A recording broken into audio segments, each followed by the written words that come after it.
Assalamualaikum warahmatullahi wabarakatuh. Perkenalkan, nama saya Muhammad Ridho dengan NIM 1713131261151. Di sini saya akan mempresentasikan tentang communication apprehension. Di sini saya akan menjelaskan tentang communication apprehension.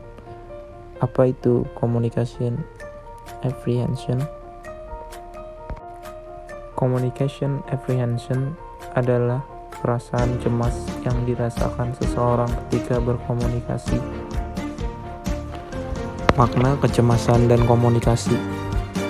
Ratus dan Granny menyatakan bahwa kecemasan adalah suatu keadaan emosional atau keadaan khawatir yang mengeluhkan bahwa sesuatu yang buruk akan segera terjadi. Suhandang berbicara di muka umum pada hakikatnya adalah proses komunikasi antara kedua belah pihak yang terlibat dalam pembicaraan itu.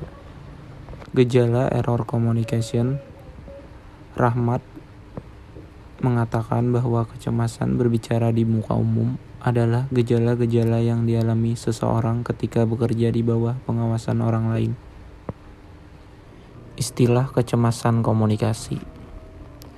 Yang pertama yaitu demam panggung atau stage fright.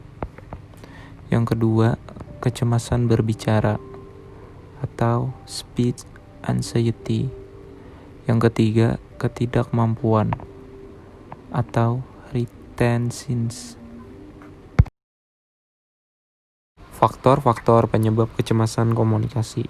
Yang pertama, faktor keturunan. Pada faktor ini, penyebab individu mengalami kecemasan komunikasi dikarenakan keturunan. Sikap individu dipengaruhi oleh proses pembelajaran yang diterima dari orang tua individu. Artinya, individu akan mengadopsi nilai-nilai yang diajarkan atau yang diturunkan langsung dari orang tua.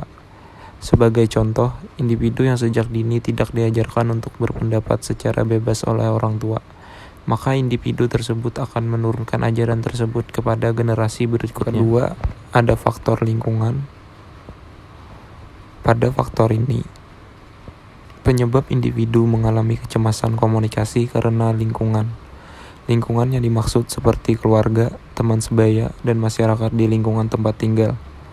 Individu yang berada pada lingkungan yang memiliki kecenderungan mengalami kecemasan komunikasi akan mengalami kecenderungan kecemasan komunikasi.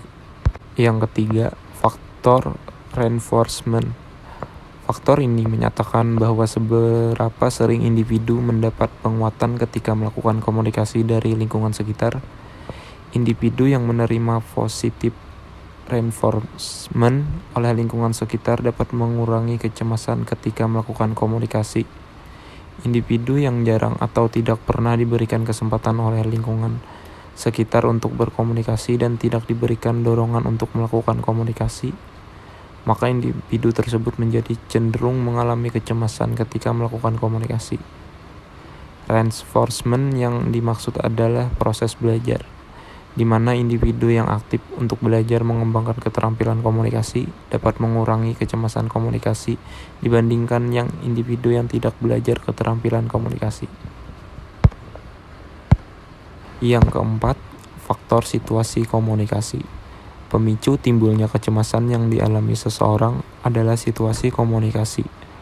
Individu yang mampu berkomunikasi dengan baik dalam situasi informal, yaitu ketika berbicara dengan teman, belum tentu dapat berkomunikasi dengan baik ketika berkomunikasi dalam situasi formal. Situasi formal yang dimaksud adalah situasi di mana individu melakukan komunikasi pada halayak umum. Individu yang berkomunikasi di depan umum cenderung mengalami kecemasan. Yang kelima, faktor penilaian.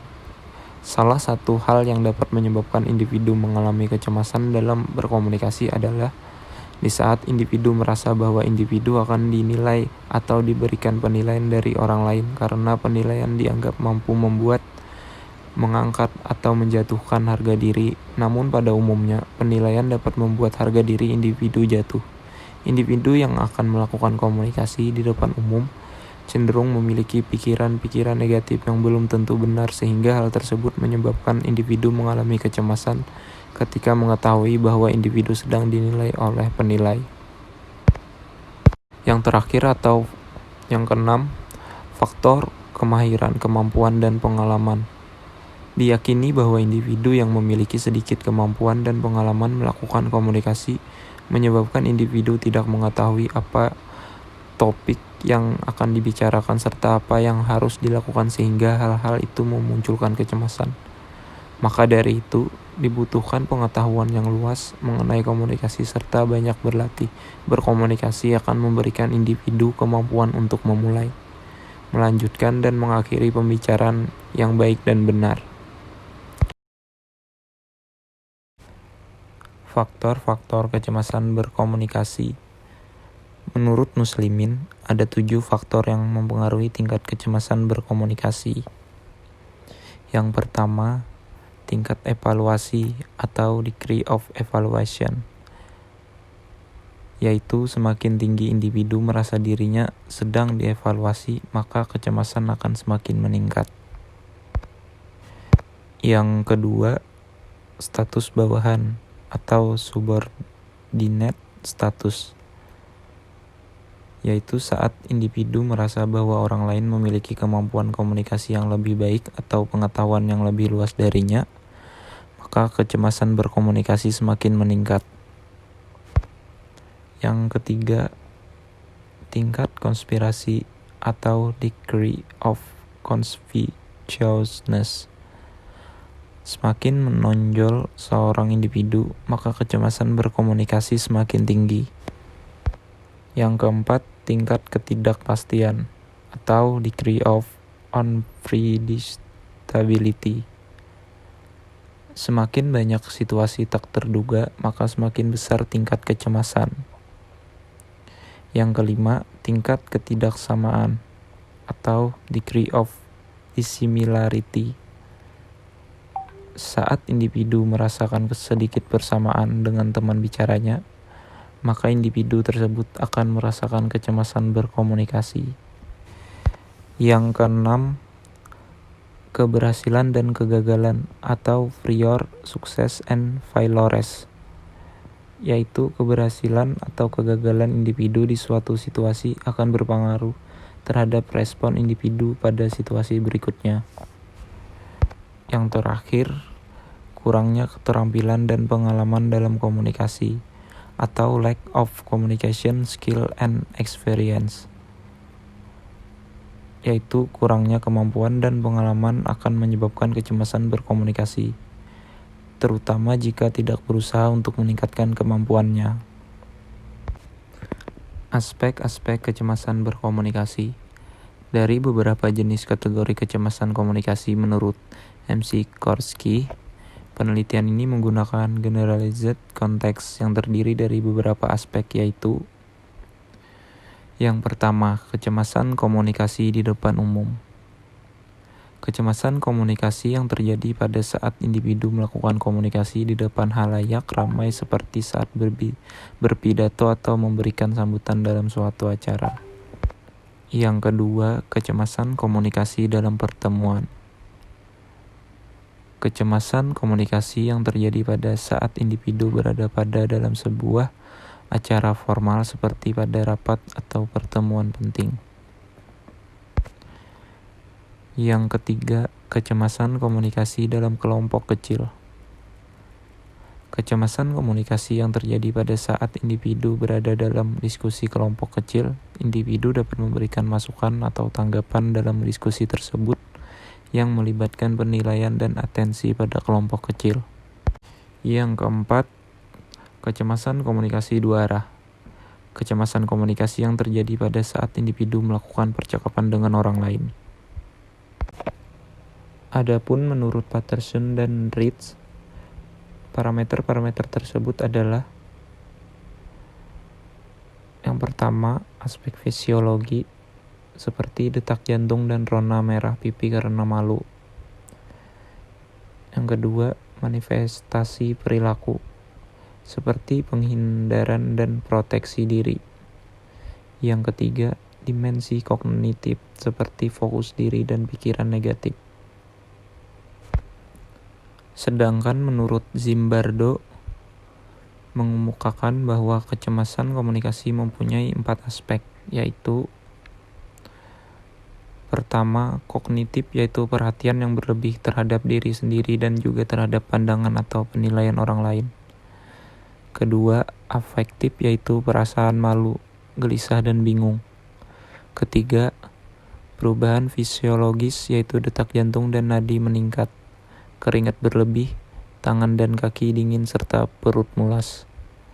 Yang keempat, perilaku motorik, yaitu bicara terpatah-patah, tidak banyak bicara, gemetaran, kepala menunduk, atau berusaha menghindari tatap mata. Berdasarkan aspek-aspek di atas, dapat disimpulkan bahwa adanya penyebab kecemasan berkomunikasi yang dipandang secara garis besar dan dikategorikan menjadi 4 aspek, yaitu kecemasan komunikasi di depan umum, kecemasan komunikasi pada pertemuan, kecemasan komunikasi pada kelompok kecil, dan kecemasan komunikasi dua arah. Karakteristik kecemasan komunikasi. MC Kroskey mengemukakan individu yang mengalami kecemasan komunikasi memiliki karakteristik sebagai berikut. Yang pertama, internal discomfort, yaitu individu mengalami perasaan tidak nyaman pada diri. Ketidaknyamanan dalam diri individu akan menimbulkan respon-respon yang negatif seperti kekhawatiran atau ketakutan, sehingga individu akan memunculkan kepanikan, malu, tegang, atau gugup. Yang kedua, avoidance of communication, yaitu individu yang mengalami kecemasan komunikasi cenderung untuk menghindari situasi atau keadaan yang memerlukan komunikasi. Pada situasi tersebut, perilaku yang dimunculkan biasanya berupa diam ataupun berbicara seperlunya, atau memunculkan respon berupa kalimat pendek. Communication disruption, yaitu individu yang mengalami kecemasan dalam berkomunikasi cenderung mengalami ketidaklancaran dalam presentasi verbal ataupun memunculkan perilaku non-verbal yang tidak natural. Pemilihan strategi komunikasi yang kurang terencana terkadang terefleksikan dalam respon individu berupa seharusnya saya. Yang keempat, ada over communication, yaitu individu lebih memperdulikan kuantitas daripada kualitas dari komunikasi yang disampaikan. Individu cenderung menampilkan respon yang berlebih untuk menunjukkan bahwa individu tersebut memiliki kualitas yang baik dalam melakukan presentasi, namun sebenarnya perilaku itu muncul untuk menutupi komunikasi yang kurang pada diri individu. Sebagai contoh, individu ketika melakukan presentasi di depan kelas mengucapkan kalimat-kalimat yang tidak sesuai dengan topik yang dibawakannya. Tipe-tipe kecemasan komunikasi. Terbagi 4 tipe kecemasan komunikasi. Di antaranya adalah yang pertama, triad communication apprehension, yaitu kecenderungan kecemasan komunikasi yang relatif panjang waktunya dan stabil ketika individu dihadapkan pada konteks komunikasi. Tipe ini dapat dilihat sebagai refleks orientasi kepribadian dari individu yang mengalami tingkat kecemasan berkomunikasi. Contoh dari kecemasan tipe ini adalah individu yang memiliki kecemasan karena faktor bawaan atau kepribadian yang dimiliki individu, dan tipe ini cenderung sulit untuk diubah karena merupakan sifat bawaan dari individu. Yang kedua, generalized context communication apprehension, yaitu kecemasan yang timbul ketika individu berada hanya pada konteks yang bagi individu tersebut merasa terancam, dan kecemasan akan berubah apabila individu berada pada konteks yang berbeda. Contoh dari kecemasan tipe ini adalah Individu yang memiliki kecemasan ketika berada pada konteks berdiskusi kelompok dengan individu lainnya. Namun ketika individu dihadapkan pada konteks yang berbeda seperti melakukan pidato, individu tidak akan mengalami kecemasan. Yang ketiga, audience communication apprehension. Individu merasa cemas apabila individu dihadapkan ketika individu berkomunikasi pada tipe-tipe orang tertentu tanpa memandang waktu dan konteks. Contoh dari kecemasan tipe ini adalah individu akan mengalami kecemasan komunikasi apabila dalam melakukan pidato dihadapkan pada orang tua dari individu tersebut. Namun apabila individu melakukan pidato tanpa kehadiran orang tua, maka individu tersebut tidak akan mengalami kecemasan. Yang keempat, situational communication apprehension. Individu akan mengalami kecemasan ketika individu dihadapkan pada situasi-situasi yang dimana individu mendapatkan perhatian yang tidak biasa dari orang lain. Sebagai contoh, individu akan mengalami kecemasan ketika individu dihadapkan pada situasi sedang mempresentasikan skripsi di hadapan para dosen karena individu menjadi pusat perhatian ketika melakukan presentasi skripsi, maka individu mengalami kecemasan. Berikut video tips cara berkomunikasi dengan lancar. Ini ada beberapa hal yang menurut gue nih bisa lo lakuin. Pertama, lo perlu mengidentifikasi masalah lo. Untuk bisa menangani secara tepat masalah lo, ya tentunya lo perlu tahu dulu sebenarnya masalah lo itu apa dan di mana gitu masalahnya. Karena gini, kalau kita ngomongin tentang skill komunikasi, komunikasi itu luas banget. Ada komunikasi asertif, ada komunikasi yang ngomongin tentang public speaking, ada juga yang tadi, mungkin masalah lo bukan di skill komunikasinya, tapi justru masalahnya misalnya ada di regulasi emosi, overthinking, dan lain sebagainya. Makanya, disinilah lo perlu pandai dalam mengenali diri lo. Lo bisa coba buat evaluasi diri, lo juga bisa nyoba untuk berpikir secara mendalam, sebenarnya lo tuh salahnya di mana sih yang masih kurang gitu? Apakah di skill tertentu yang cukup spesifik? Misalnya, lo susah untuk small talk gitu sama orang. Atau justru masalahnya adalah lo gak pede aja gitu, padahal lo bisa. Balik lagi ya, kalau ngomongin komunikasi, banyak banget aspeknya. Lo perlu catat dan define, perlu didefinisikan. Kira-kira aspek mana aja yang lo masih kurang. Baru deh abis itu, lo bisa perbaiki aspek yang udah lo catat, dan lo bisa berprogres sedikit demi sedikit. Yang paling penting adalah lo mengidentifikasi dengan tepat masalah lo di mana. Karena kalau nggak tepat, nanti penanganannya juga gak efektif. So, belajarlah supaya lo bisa mengenali diri lo sendiri. Lo bisa mulai dari hal kecil sih. Kayak misalnya nih, lo mengevaluasi diri lo setiap hari. Dan lo tanyakan ke diri lo, apa sih yang bisa gue evaluasi hari ini? Atau lo juga bisa ikut kelas dan mentoring dari 1%. Kenapa? Ya karena ada tes psikologinya, ada juga pembahasan-pembahasan yang semacam kayak gini. Dan lo juga kalau ikut layanan 1% bisa diskusi, entah itu sama mentor, psikolog, atau pembicara pas lagi di kelas offline gitu. Karena kadang ada kasus nih, di mana kita tuh sulit banget gitu untuk nyelesain masalah sendiri. Dan gak jarang kita tuh butuh feedback dari orang lain, supaya kita bisa lebih tahu diri kita dengan lebih objektif. Ikut tes psikologi juga bisa bikin kita lebih sadar gitu, bahwa oh iya, ternyata kepribadian gue kayak gini, ternyata tingkat stres gue kayak gini, dan lain sebagainya. Yang pada akhirnya akan ngebantu lo untuk mengenali diri lo lebih jauh. Yang kedua, lo perlu untuk latihan. Skill apapun, kalau nggak dilatih bakalan sulit buat jadi jago. Orang yang jago public speaking, jago ngobrol sama orang, itu rata-rata udah mengalami banyak banget waktunya buat melakukan hal itu. Jadi kalau misalnya lo ngerasa bahwa lo tuh kurang pede dalam berkomunikasi dengan orang lain, dan lo juga ngerasa bahwa lo jarang berkomunikasi, mungkin ini adalah saat yang tepat buat lo untuk berubah. Cobalah latihan dengan berkomunikasi sama orang lain. Ya, coba ngobrol aja small talk sama orang baru. Lo bisa coba evaluasi diri lo dari evaluasi presentasi di kelas, dan lain sebagainya. Intinya latihan. Karena dari latihan itu, lo bakal bisa mengevaluasi diri lo.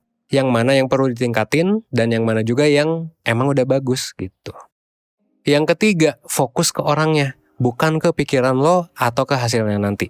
Biasanya orang yang overthinking atau stres pas lagi komunikasi sama orang, itu hal yang terjadi di otaknya adalah ia memikirkan kemungkinan-kemungkinan yang bakal terjadi. Aduh, gue bingung ngomong apa ya abis ini. Aduh, nanti jokes gue yang ini garing gak ya?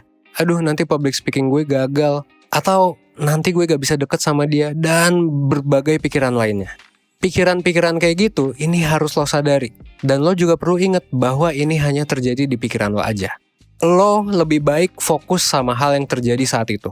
Fokus ke orang yang lo ajak ngobrol, fokus ke komunikasi lo saat itu juga. Lebih baik kalau pas ngobrol ya, lo cari tahu tuh lebih dalam tentang lawan bicara lo. Dibandingkan lo fokus sama pikiran lo, atau fokus sama hasil dari obrolannya. Maksudnya gimana? Jadi gini, ketika lo lebih fokus pada pikiran lo dibandingkan sama obrolannya, attention lo atau perhatian lo akan jadi kepecah dua. Jadinya, kalau attentionnya kepecah dua, jadinya performa saat ngobrol bakal nggak maksimal. Harusnya ya udah fokus aja sama hal yang terjadi saat itu.